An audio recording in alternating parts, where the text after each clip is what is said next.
In this video, I want to cover probably one of the most important reasons why we should be avoiding sugar in our diets, refined sugar that is. So what many people don't know is the extent to which refined sugars affect our mental well-being and health.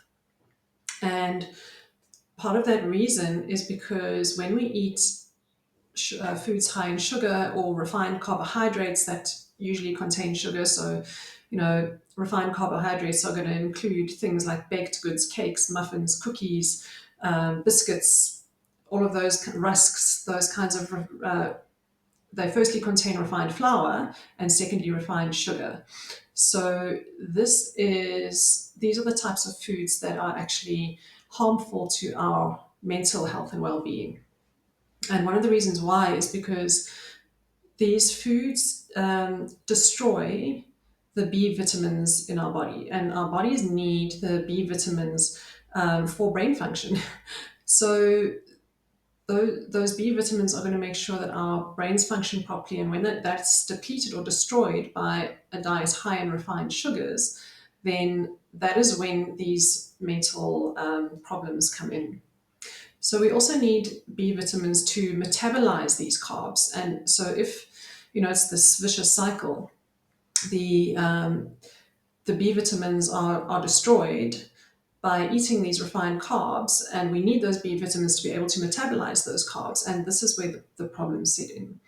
So because this is happening in the brain, our brain chemistry starts to change. So you might often have heard of, people with depression or bipolar disorder, for example, that it's a chemical imbalance. And this is what causes this chemical imbalance. Okay, there can be many other factors, but refined sugar is one of them that creates this chemical imbalance from the depletion of B vitamins to be able to, for the brain to be able to function properly. So, research has shown that there's a direct link between lack of B vitamins and dementia.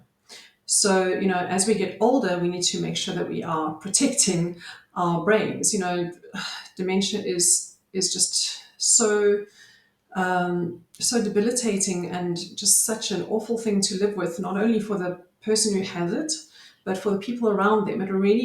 It really impacts their lives very, very seriously. So, to protect our future brain health, we also want to make sure that we are not over consuming refined sugar to make sure that we don't get to that point of dementia in our older age. Then research has also shown that a diet high in refined sugars leads to behavioral problems. And so, this is especially important when it comes to feeding children refined sugars. Obviously there's the hyperactivity, there's the ADHD, all of those things that, a lot of us are aware of.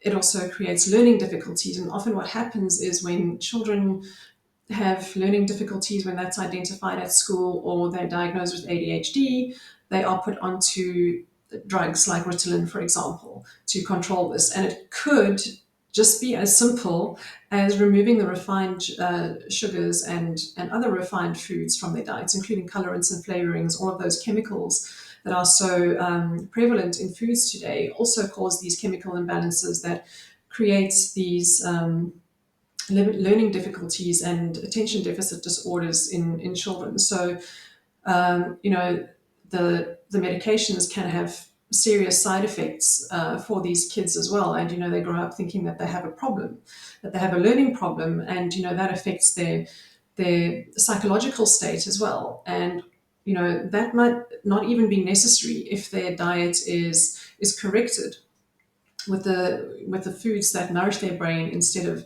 depleting their vitamin B stores and cause this imbalance. So what's also interesting is that studies have shown that children who have a diet high in refined sugars are also more prone to alcoholism and drug abuse. So again, at the very beginning of this challenge, we spoke about how refined sugar stimulates the reward centers of the brain. So, when a child grows up with these reward centers constantly being stimulated, they need more and more and more. And this is where this addictive behavior is created. So, it's really, really important, not just for ourselves, but if any of you do have children, especially, at a younger age, when their brains aren't really developed yet, then this can have serious consequences for their brain, for their behavior, and just for their mental well-being, in terms of the effects that labels are put on them when they misbehave, or when they have attention problems or learning problems. There's this stigma attached to this, and so this has far-reaching consequences for their mental health and emotional health and well-being as well. So when it comes to refined sugar, some of the minor symptoms are tiredness and headaches and lethargy and irritability, but there are far more serious consequences as well, as we've already discussed some of them. But despite learning disabilities and behavioral disorders in children and adults, it can also have effects on our mood. So sugar has been known to have quite far-reaching consequences, like impending doom. So, there's paranoia that might set in. People start fearing irrationally. So these are all these kinds of imbalances that can occur. There's also confusion, hostility, anger, and rage. These aggressive type of behaviors can be triggered by a diet high in sugar. Anxiety, depression. Depression is so common now, and so many people are prescribed antidepressants, and in some cases it can just be a matter of changing the diet to avoid refined sugars and refined carbohydrates. So, obviously this is a process, and it's not always a quick fix. Well, it's never a quick fix.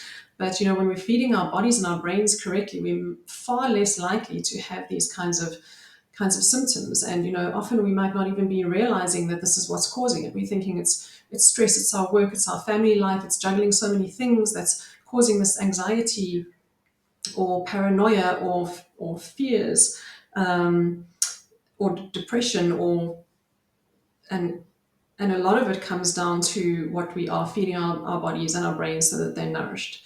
So, obviously this also has effect on our stress levels. When we're less able to cope with stress when our B vitamins are depleted as well. A lot of people, when they're feeling stressed, they will go to the pharmacy and take supplements of B vitamins. So again, that's just kind of like a band-aid on the problem. We need to get to the cause of the problem, which is too much refined sugars and refined carbohydrates, where a lot of refined sugars are hidden as well. So yeah, as I've shared, this can have really far-reaching consequences for your stability, how you feel in your peace of mind every day. And this is what true freedom is about: to feel calm and stable and centered.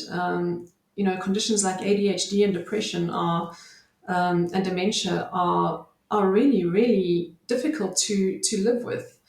So we need to seriously consider the consequences when we do consume a lot of these refined sugars. So I want to end off just by sharing a little story about my teacher and mentor, Marianne Shearer. I've studied under her in the International Academy of Health and Wellness, and her story is that she was a sugar addict from a very young age. She thought she was healthy by only eating brown sugar, but she had a very sweet tooth. And she grew up just feeling alienated. She felt like an outsider. She was depressed. She felt often just alone, that nobody understood her. And when she was a teenager, she started having suicidal thoughts. She started, even planning her suicide in detail. This is this is to what extent her life had become. When she was a young adult, she had such severe depression that she couldn't get out of bed, and there were mood swings as well. So it started getting into manic depression, where she would have, and she was diagnosed with bipolar. So she would be on a high 1 minute and then, completely depressed the next moment, and she would become really aggressive as well. So she would have these manic outbursts where she would throw crockery and break things, and it just caused absolute havoc in her life. And she realized that she needed to take control of this, and she began studying nutrition, not only for this reason, for many reasons. And um, I think she's the most accomplished nutritionist there is in South Africa, and it's really an honor to learn from her. And so, yeah, she thought she was being healthy by using brown sugar to bake with, and in her beverages. And she stopped eating sugar. She just completely she started. Well, she read the book Sugar Blues. If you want to read that as well, I still need to read it. And yeah, she removed sugar from her diet, and she went through some detox symptoms, but eventually her mood stabilized, and she is completely depression free now. So this is, I use this example as the extent to which, even violent manic behavior like this in Marianne, really changed and completely transformed when she removed sugar from her diet, and now she is stable. She's in her 60s now, and her brain and mind are as sharp as anything. So I hope this has helped you. I think it's a very, very important topic and subject. Hopefully, I've shared some really great tips with you during this challenge that will help you to eliminate these refined sugars from your life and still feel like you're satisfied, and feeling like you can have those treats without the harmful effects of refined sugar.